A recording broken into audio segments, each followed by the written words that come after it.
और कल जो है पेशावर के थाना गरबी के हवालात में एक 14 साला बच्चे ने ख़ुदकुशी कर ली। मुबैना तौर पर जब उसको वहाँ लाया गया था 3:42 पर पुलिस ने जो बयान जारी किया है, उनका ये कहना है कि पेशावर के जो सदर मार्केट है वहाँ पे एक मुस्लिम मार्केट है जहाँ वो गया था कुछ टॉय ड्रोन्स ख़रीदने के लिए। वहाँ उसकी दुकानदारों से तल्ख़ कलामी हुई, जिस पे दुकानदारों के मुताबिक उसने लड़ाई के बाद दुकानदारों पर पिस्तौल तान ली और उसके बाद दुकानदारों ने उसे पकड़कर पुलिस के हवाले किया। पुलिस कह रही है कि 3:42 पर उसको हवालात में लाया गया और 4:06 पर उसने ख़ुदकुशी कर ली। और वो ख़ुदकुशी, पुलिस का ये कहना है कि उसने जो तकिया था उसका गिलाफ उतार के उसको लपेटा और फिर जो हवालात का गेट है उससे लटक गया। अब इस सारे मामले में कोई वहाँ था नहीं था, कोई देख रहा था। जो सीसीटीवी फुटेज है उसकी पूरी 1 घंटे की, जिसमें जब उसको लाया गया उसके बाद कैसे उसने ख़ुदकुशी की, वो सारी चीज़ें सामने हैं। पुलिस ने एक्शन तो लिया है कि एसएचओ और हेड मुहर्रर को उन्होंने हवालात में बंद किया है, पूरे थाने को सस्पेंड कर दिया है।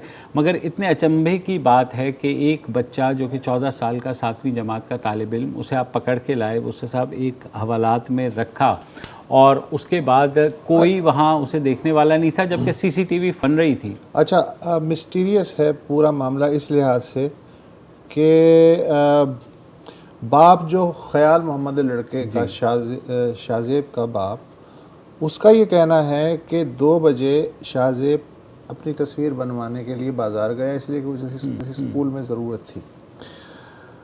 3 बजे पुलिस ने उसे कॉल किया कि उसका बेटा जो है उसने झगड़ा किया है, तो हम उसे लॉकअप में हमने बंद कर दिया है। तो ख़याल मोहम्मद के बकौल वो आधे घंटे में थाने पहुंच गया।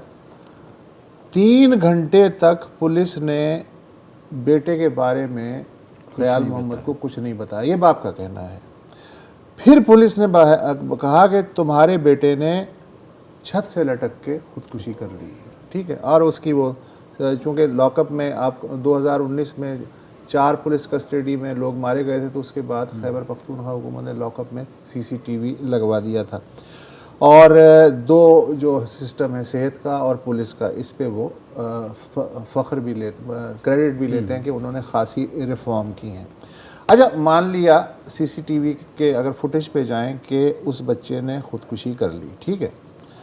अब मसला ये है कि ये सारा कुछ बकौल पुलिस के आधे घंटे से भी कम वक्त में हो गया। उसको लॉकअप में डाला गया। छत से लटकाने के लिए कोई स्टूल या कुर्सी वुर्सी चाहिए नहीं, वो उसने मतलब हवालात के गेट से ऊपर। अच्छा, गेट से ऊपर जाके ज़रा देखें ना, पॉसिबिलिटी देखें। इसके लिए सुपरमैन होना ज़रूरी है कम से कम, कि वो चढ़ के बंदर की तरह जो है गेट से ऊपर गया। छत ऊंची होगी, 8 फुट की तो होगी ना।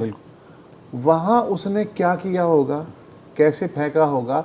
अच्छा, फिर लटकने के लिए आपको कोई स्टूल या कोई कुर्सी तो चाहिए ना, जिसकी वजह से आप रस्सा गले में डाल सकें। वो भी वहाँ कुछ नज़र नहीं आ रहा। तो गालिबन वो स्टूल भी साथ लेके गया होगा। रस्सी तो उसने, आपने बताया कि कैसे बना ली।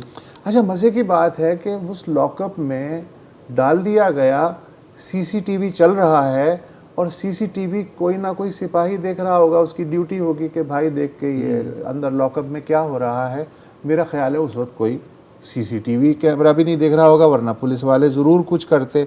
अच्छा, फिर उस लॉकअप के सामने से आधे घंटे तक कोई संतरी भी नहीं गुजरा होगा।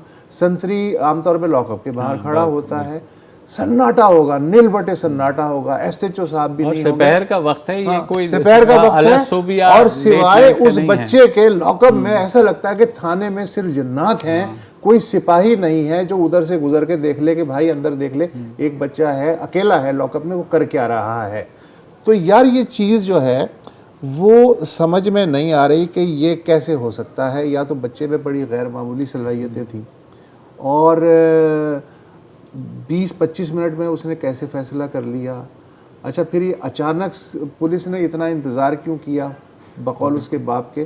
तो ये सारी चीज़ें, वो जो तहकीकाती रिपोर्ट आई है वो भी पुलिस के पुलिस के एसएसपी है ना। तो यार अगर मैं एसएसपी होता तो आप बताएं मुझे इसके अलावा मैं क्या रिपोर्ट देता। कुछ भी नहीं। तो ये इतनी मिस्टीरियस खबर है, हालांकि लॉकअप में लोग मरते रहते हैं, लेकिन ये इतनी अनहोने अंदाज में ये मौत हुई है कि इसके लिए कम से कम जुडिशल लेवल पे तहकीक की ज़रूरत है, खुद नोटिस की ज़रूरत है कि ये हुआ क्या। एक 14 साल का बच्चा जो है वो ये सब अपनी मर्ज़ी से कैसे कर गया, और वो भी भरे हुए थाने के अंदर।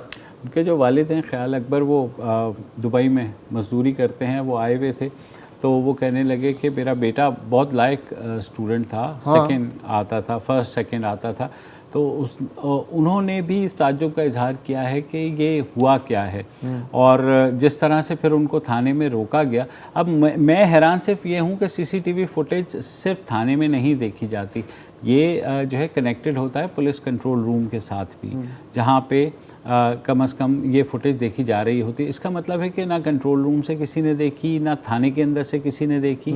और ये अब अगर पुलिस का हम वर्जन मान भी लें कि ये सुसाइड है, तो पुलिस की अपनी जो नेग्लिजेंस है वो इसमें उस अंदर रिपोर्ट आएगी। में जो एसपी साहब ने इब्तिदाई तहकीकात की है, उसमें ये सवाल जो मैंने उठाए हैं, मैं तो पुलिस वाला नहीं हूँ, तो एसपी के जो हैं साहब जिनकी रिपोर्ट है, उनके जहन में तो सबसे पहले ये सवाल आने चाहिए। तो उसका क्या जवाब मिला, क्या वो भी रिपोर्ट? कुछ नहीं, अभी तो कह रहे हैं कि इब्तिदाई रिपोर्ट है, अभी मज़ीद तहकीकात करेंगे। उन्होंने ये भी मलबा डाल दिया कि जो हमने पोस्टमार्टम करने की कोशिश की, लेकिन अब फैमिली ने कह दिया कि पोस्टमार्टम आप ना करें। ज़ाहिर है दे आर सो इनोसेंट। बिल्कुल। मुझे तो पुलिस पे तरस आ रहा है उस बच्चे की वजह।